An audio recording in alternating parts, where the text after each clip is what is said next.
Bapak Ibu, orang-orang tuaku yang dirahmati Allah Subhanahu wa taala, mari sama nanti kita dengar tausiah dari Tuan Guru kita, yaitu yang sengaja kita undang dari Ibu Kota Jakarta, yaitu Al-Ustadz Kiai Syarif Rahmat RASKMA. Mudah-mudahan nanti Kiai kita ini akan memberikan siraman rohani ataupun ilmu-ilmunya nanti kepada kita. Mudah-mudahan nanti apa-apa yang disampaikan oleh Tuan Guru kita ini dapat kita serap dan dapat kita jadikan untuk cemeti kehidupan kita, lalu kita amalkan dalam kehidupan kita sehari-hari. Bapak Ibu, orang-orang tuaku yang dirahmati, dan juga kepada seluruh jamaah hadirin yang dimuliakan Allah Subhanahu wa taala. Wa insyaallah kita semua yang hadir nantinya akan dapat menerima wejangan ilmu dari Bapak Kiai yang kita undang pada hari ini. Dan yang saya hormati dan saya muliakan yaitu Al-Mukarram Kiai Haji Syarif Rahmat dari Jakarta. Mungkin bagi kita tidak asing lagi walaupun melalui layar televisi TV One, yang pada hari ini hadir diundang oleh pengurus cabang Nahdlatul Ulama yang bekerja sama dengan pemerintah Kabupaten Asahan. Kita sama-sama berdoa. Pada hakikatnya kegiatan tabligh akbar adalah merupakan salah satu upaya untuk membangun komunikasi dalam rangka silaturahim, membangun persatuan umat untuk melaksanakan dan melakukan komunikasi spiritual dan sosial antara sesama, sehingga tujuan agama rahmatul alamin dan tujuan sosial dapat terwujud di tengah-tengah masyarakat dengan sebaik-baiknya.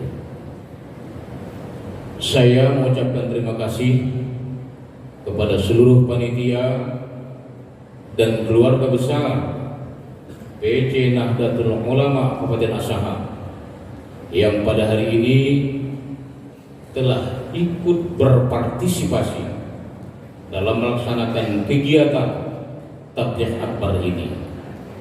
Saya memberi apresiasi. Sallallahu alaihi Muhammad. Sallallahu Muhammad.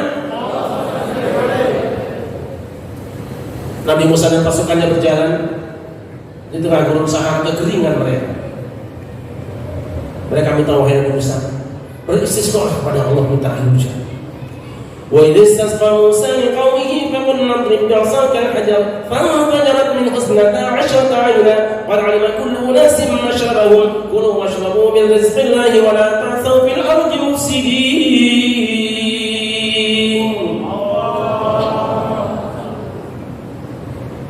Nabi Musa berdoa, ya Allah, turunkanlah air hujan kepada kami. Allah bilang, Mus, ini bukan jobmu, ini tugasnya tongkatmu. Idrib bi'asaka al-hajar, pukulkan tongkatmu ke gunung batu. Fanfajarat min 12 'ayna, memancarlah 12 mata air. Cuci muka semua, mandi semua, minum semua, masak semua, sejuk semua. Jasa siapa? Jasa siapa? Jangan menghina preman. Kalau perlu dibikinkan wadah seperti apa tadi itu? IPR. Wah, itu gabungkan dengan mereka.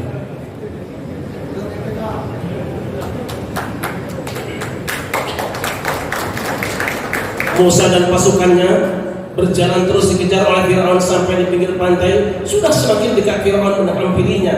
Inna lamudrakun. Wahai kanjeng Nabi Musa, kena kita ini, kena kita ini. Ada di antara mereka yang langsung selfie dengan Fir'aun, cepat dikirim ke bininya. Sayang, begini kenang-kenangan terakhir kau melihat wajahku, karena sebentar lagi aku akan dibunuh. Kau lihat muka yang jelek itu Fir'aun saya.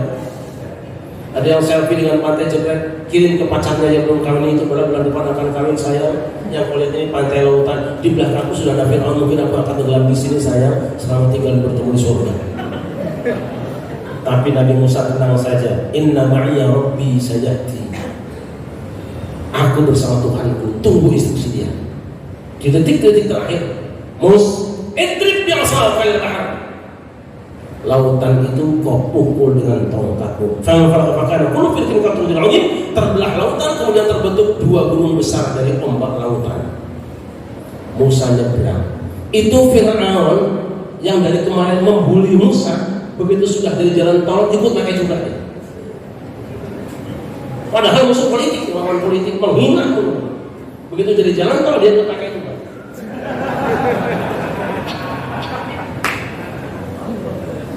Di ujung Mus pukulkan kembali sekali lagi.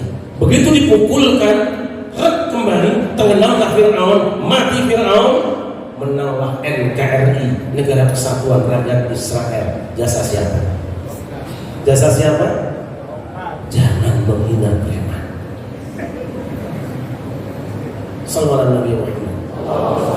Sallallahu Muhammad.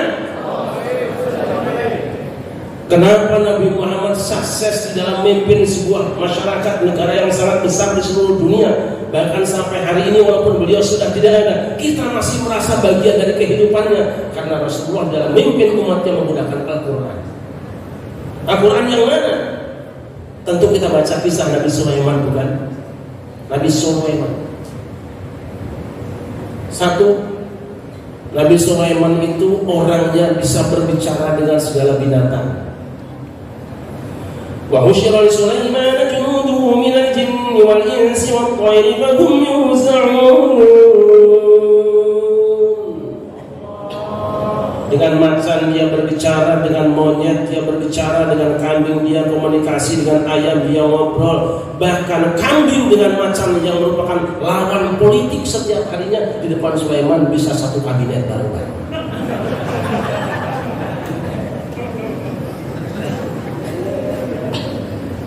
Yang kedua, Sulaiman itu seorang pemimpin yang rajin belusukan.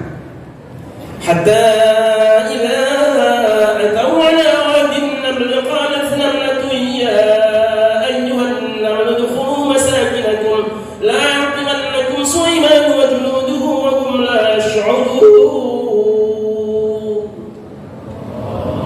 Sulaiman datang wadin namlah, lembah semut. Apa itu lembah semut? Aksarul mufassirin yang dimaksud dengan lembah semut itu benar-benar lembah yang banyak semutnya. Tapi sebagian mufassirin termasuk Mu'tazilah di antaranya mengatakan bahwa yang dimaksud dengan lembah semut itu gambaran sebuah masyarakat yang rukun hidupnya, masyarakat kecil, provinsi yang paling ujung yang tidak pernah dikunjungi oleh presiden sebelumnya, tapi zaman Sulaiman dikunjungi. Kebetulan penghasil sarang semut. Sarang semut dari mana? Sarang semut itu dari Papua. Daerah yang tidak pernah dikunjungi oleh pemimpin sebelumnya, oleh Sulaiman dikunjungi. Apakah ketika Sulaiman datang di tempat itu mereka bergembira? Tidak. Demo mereka. Memang musuhnya Sulaiman itu demo. Demo mereka, apa kata mereka? Ya ayyuhan namu udkhulu masakinakum la yahtimannakum Sulaiman wa junuduhu wa hum la yash'urun. Wahai masyarakat lembah semut, masuklah kalian ke rumah masing-masing. Jangan sampai diinjak oleh Sulaiman pasukannya, mereka tidak menyadarinya. Bayangan mereka selama ini kalau ada pejabat masuk kampung-kampung paling membebaskan tanah atau mengeksplor isi buminya, sementara rakyat sekitar hanya dapat limbahnya saja. Mereka yang ambil batu baranya, rakyat sekitar yang dapat limbah dan penyakitnya. Pada Sulaiman datang ke situ bukan membebaskan tanah, justru mau bagi-bagi sertifikat tanah.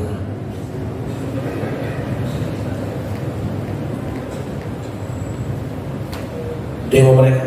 Apakah ketika Sulaiman di demo marah? Tidak. Fatabassama dhahikan min qawliha. Ya Pak, kemana kalau tabassama dhahikan itu antara tawa dengan senyuman digabungkan. Jadi tidak keras tertawa, tidak cuma tersenyum tok. Kira-kira begini, tabassama dhahikan itu. Seperti itu. Kalau dipraktekkan seperti itu. Sulaiman itu seperti itu. Itu saja. Tidak sekatakan. Lalu apa yang dilakukan itu di demo? Didemo oleh rakyatnya sendiri. Sulaiman malah berdoa kepada Allah, masuk ke dalam rumah Allah. Apa doanya? Rabbi auzi'ni an ashkura ni'mataka allati an'amta 'alayya wa 'ala walidayya wa an a'mala salihan tardahu wa adkhilni bi rahmatika fi 'ibadika shalihin. Ya Allah, bimbinglah aku agar supaya dapat bersyukur terhadap nikmat yang Kau berikan padaku dan kedua orang tuaku. wa an a'mala shalihan, dan agar supaya aku bisa kerja.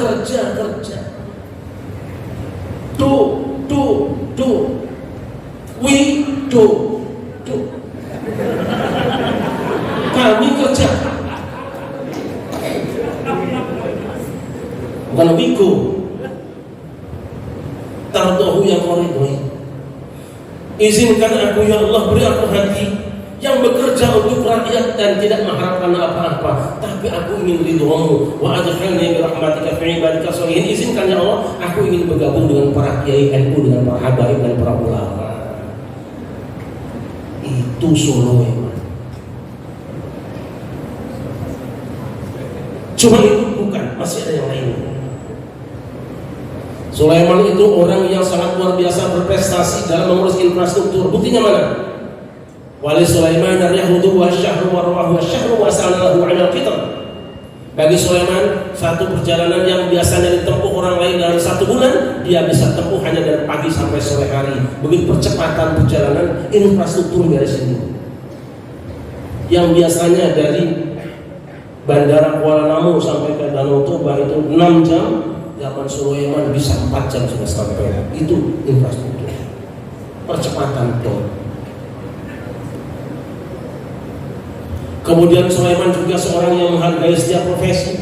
Mana buktinya? Masya Allah, hamba yang muliakan. Wa minasyayatin man yaghusunahu wa ya'maluna 'amalan duna dzalik. Di antara setan-setan ada yang diangkat jadi kabinet, jadi karyawannya, jadi PNS sebagai Nabi Sulaiman. Sulaiman tidak bicara terlalu ekstrim tentang keyakinan dan agamanya, karena yang penting sekarang adalah profesinya. Setan saja diangkat jadi menteri kelautan. Dan setan itu kan tidak jelas laki-laki atau perempuan, tapi jadi. Hamba yang dimuliakan, begitulah profesional Sulaiman.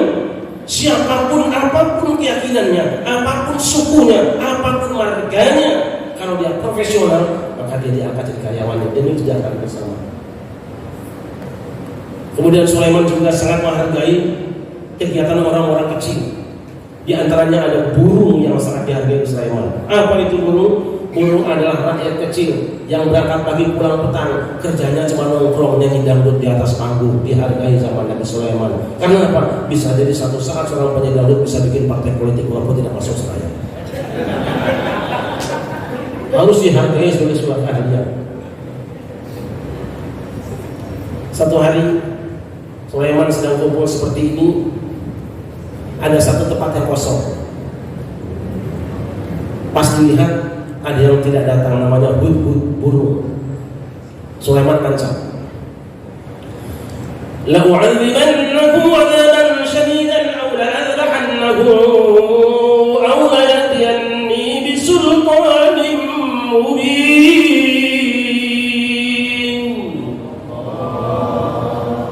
Aku tidak lihat hudhud ya. Bukan ada kali gitu. Atau dia memang absen tidak datang, diancam, aku akan hukum dia dengan berat, atau aku sembelih dia kecuali dia datang dengan argumen yang aku terima.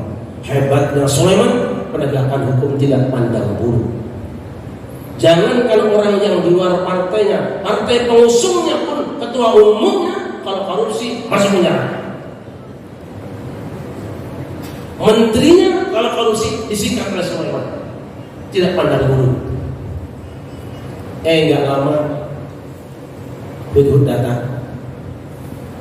Tuhan, saya lambat datang bukan karena rampatnya rusak seperti panitia di kisaran itu.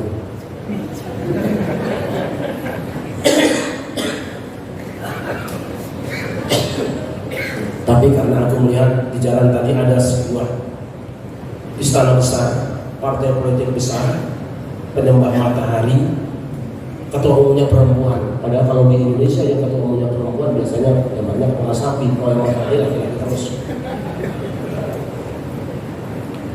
Sulaiman melihat ini sebuah prospek proyek pahala. Baik, kalau begitu kamu tidak aku hukum.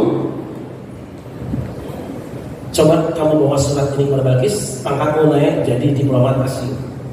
Orang yang akan dihukum karena terbukti benar malah naik pangkat. Begitu dikirim suratnya kepada Ratu Balkis, gemetar Balkis. Kenapa? Tulisannya innahu min Sulaiman wa innahu bismillahirrahmanirrahim alla ta'alu wa la ya'tun wa tuni muslimin. Suratnya ada bismillahnya. Kok bismillah bisa bikin gemetar? Yang nulisnya dong Sulaiman. Nah kalau yang nulisnya soal kan bismillah, satu Quran 30 juz juga nggak ampuh dari korupsi separuh. Gemetar. Pasukannya melihat dan mereka mengusulkan, wahai Tuan Ratu, nahnu ulu quwwati wa lubasin syadid wal amru ilaik qadul ma datang Tuan Ratu. Kami pasukan super orang yang sangat kuat, senjata kami lengkap, pengalaman kami banyak, dan dalam kami kuat, kami siap tempur perintah Tuhan yang punya. Bagaimana kita lakukan? Jangan serang Sulaiman. Gemetar dia. Aku ingin kirim hadiah buat dia. Kirim. Begitu sampai di sana terima? Tidak. Ini bahaya oleh politik, ini bahaya. Begitu dikirim hadiah, Sulaiman menjawab, "Ma atani Allahu khairum mimma atakum bal antum bi hadiyatikum tafrahun." Apa yang Allah berikan padaku jauh lebih baik dibandingkan yang diberikan pada kamu. Kamu terlalu pede dengan hadiahmu. Bawa pulang. Tidak transfer saja Tuan Sulaiman. Itu partai itu aja 600 juta ketahuan malah. Pulang. Begitu membawa hadiah pulang, Sulaiman kumpulkan para pemborong. Tender terbuka. Ayyukum ya'tini bi'ashiha qabla ya'tuni muslimin. Wahai para pemborong semua, siapa di antara kalian yang bisa memindahkan singgasana Balkis ke tempat ini sebelum mereka menyerah? Rupanya isu pemindahan ibu kota zaman Sulaiman.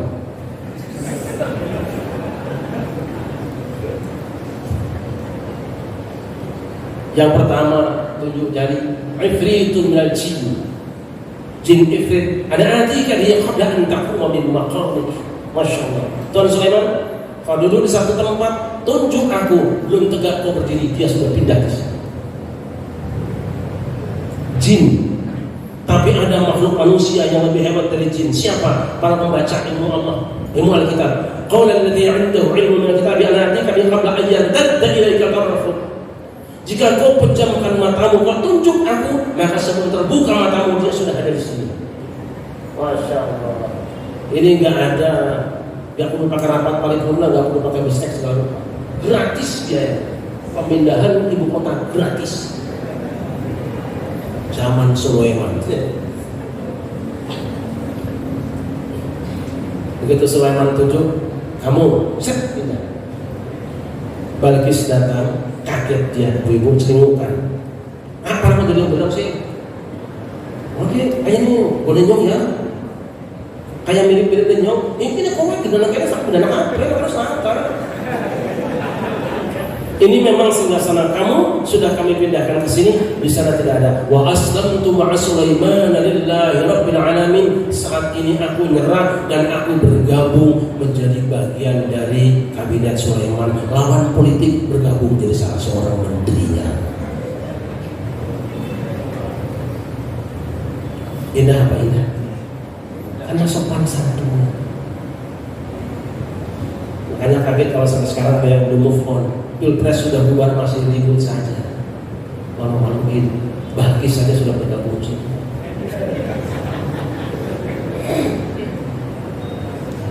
Hamba yang muliakan, suksesnya Kanjeng Nabi Sulaiman membangun sebuah negeri, membangun sebuah imperium besar. Kenapa? Satu, dia komunikatif dengan semua rakyatnya. Maka Pak Kemana, Pak Sekda, semua rakyatmu adalah anakmu. Perlakukan mereka sebagai keluargamu. Tangisilah tangisan mereka, tersenyumlah dengan senyuman mereka. Pasti mereka bahagia. Kalau kau bagikan senyuman, mungkin kau akan merata. Kalau makanan, tidak akan merata, hanya sebagian saja. Kau habiskan uangmu, minggu depan dia sudah minta lagi sama kamu. Hamba yang dimuliakan, sampailah kita kepada semua negara. Sering saya sampaikan di dalam Al-Quran itu nama-nama surat ibu-ibu dan nomor surat itu mengisyaratkan ilmu yang tidak ada di kitab suci yang lain. Saya mungkin orang pertama melakukan penelitian dan sampai sekarang belum selesai. Contoh, di dalam Al-Quran ada surat yang namanya surat Ali Imran, yang berarti keluarga Imran, dia nomor 3. Kenapa keluarga Imran nomor 3? Karena yang namanya keluarga pasti komponennya 3, ayah, ibu, dan anak. Di dalam Al-Quran juga ada surat An-Nisa yang berarti istri-istri atau wanita. Dia surat yang keempat. Kenapa surat An-Nisa surat yang keempat? Karena seorang muslim boleh punya istri sampai 4. Dan biasanya laki-laki ngawini perempuan karena 4 faktor. Tungkahul mar'ah arba'. Di dalam Al-Quran juga ada surat yang namanya surat Al-Maidah yang berarti hidangan dan panganan. Dia ada surat yang kelima. Kenapa surat Al-Maidah surat yang kelima? Karena yang namanya makanan jauh sebelum para dokter menyimpulkan, ahli gizi menyimpulkan, Quran sudah mengatakan 4 sehat, 5 sehat. Dan di ayat itu, ayat ketiga ada al-yauma akmaltu sempurnakan. Alaikum nikmati wa atmamtu alaikum, dan aku sempurnakan juga. 2 kali kata sempurna disebutkan di ayat yang ketiga, ayat tentang makanan, hanya Al-Quran. Saya curiga jangan-jangan para pakar gizi itu nyontek Al-Quran tapi tidak beriman. Sama dengan kita orang beriman tapi tidak pernah percaya dengan Al-Quran. Sallallahu Muhammad. Sallallahu Muhammad.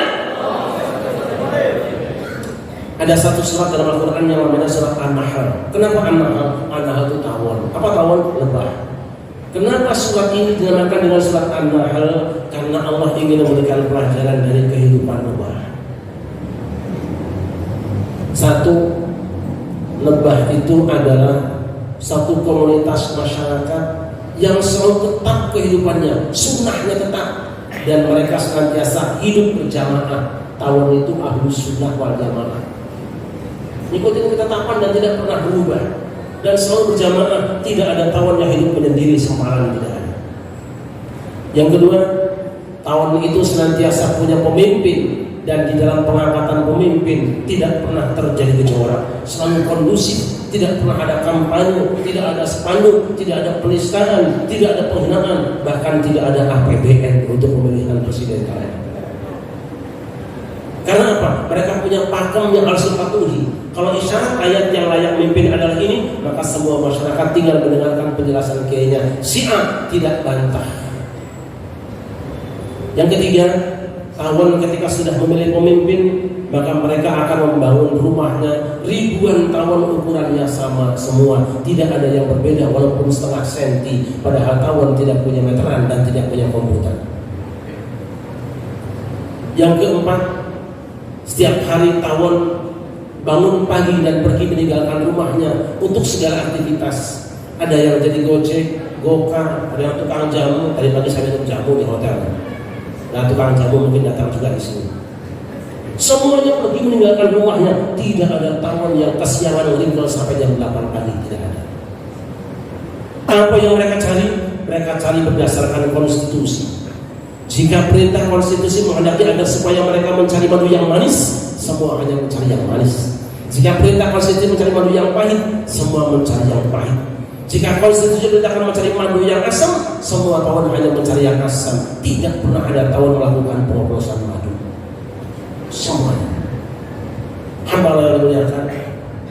Dan uniknya tawon, ketika mereka telah berhasil mendapatkan madu yang dicarinya, putih bunga yang dicarinya, mereka bawa pulang semua, dipersembahkan ke negaranya, dilaporkan kepada pemimpinnya untuk kesejahteraan seluruh bangsanya. Tidak ada tawon yang nyimpan di rekening Singapura ataupun di Swiss sehingga tidak butuh teks amnesti, tidak perlu pengampunan pajak. Hamba Allah, apa yang keluar dari perut tawon? Yakhruju min butuniha syarabun mukhtalifun alwanu. Dari perut lebah itu keluar minuman macam-macam warnanya. Profesor butuh dengan yang keluar dari perut tawon. Artis butuh dengan yang keluar dari perut tawon. Kiai butuh dengan yang keluar dari perut tawon. Tapi tawon tidak pernah butuh dengan yang keluar dari perut artis. Pertanyaan kita, mengapa lebah tawon sekecil itu bisa menghasilkan home industry, bisa menjadi sebuah negara superpower yang karyanya, produknya dibutuhkan oleh manusia yang katanya ahsani takwim ini? Kenapa? Lihat ayatnya. Wa auha rabbuka ilan nahli an ittakhidhi minal jibali buyutan wa minasy syajari wa mimma ya'rishun. Wa auha rabbuka,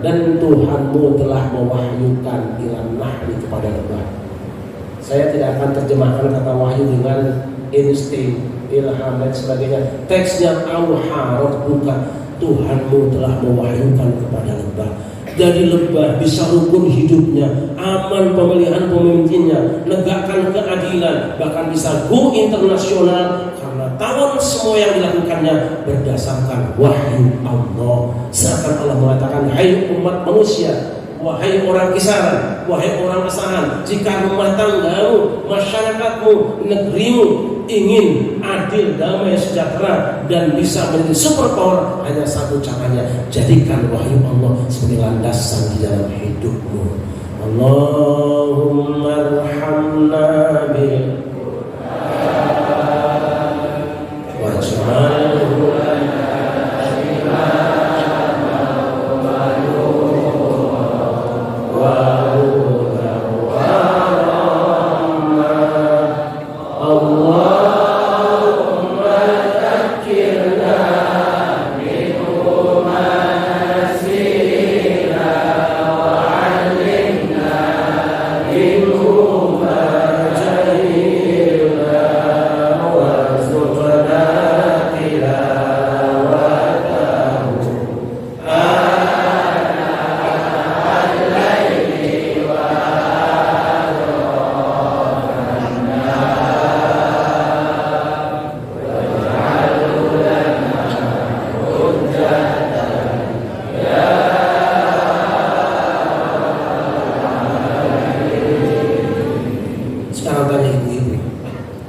Kenapa Fir'aun yang super power itu bisa dirobohkan kekuasaannya oleh Musa? Karena Musa tinggal dalam